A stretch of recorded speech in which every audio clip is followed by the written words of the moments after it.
এক ডাকাত ফুজাইল ইবনে আয়াজ ডাকাতের সর্দার ছিল রাশিয়া সমরকন্দ এলাকায়। তখন ডাকাতের সর্দার ছিল। একদিন রাত গভীরে ডাকাতি করতে এক বাড়ির সামনে ঢুকছে, দাঁড়াইছে, দরজা ভাঙবে সঙ্গপাঙ্গ নিয়া। ঠিক গভীর রাতে সে শুনতেছিল ওই ডাকাতের সর্দার ফুজাইল আল্লাহর কোরআনের একটা আয়াত ওই বাড়িওয়ালা কোরআন শরীফ পড়তেছে রাত গভীরে।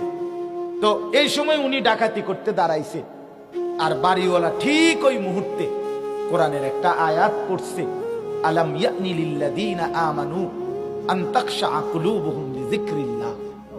আল্লাহরই কুদরতে এই বেড়াইরা পড়ছে। আয়াতের অর্থ কি?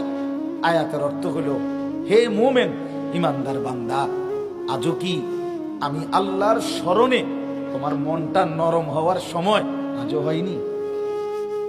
আমার বান্দা আজও কি হয়নি? ফিরবা না? নামাজ তাইলে পড়তা না?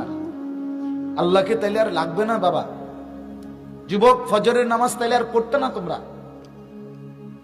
5 ওয়াক্ত নামাজ তাইলে আর বাপ পড়তে না? আল্লাহকে ছাড়া চলবে তো? আল্লাহকে ছাড়া চলবে তো বাপ? তো ফুজাইল ইবনে আয়াজের কথা বলতেছিলাম। ও ডাকাতের সর্দার, সে শুনতেছে এই কথাইটা, ওই আয়াতটা পড়ছে যে হায় ইমানদার, আল্লাহর ভয়ে আল্লাহকে স্মরণ করার জন্য তাখশা কুলুবুহুম, মনটা নরম হওয়ার, দিল নরম হওয়ার সময় আজও কি হয়নি?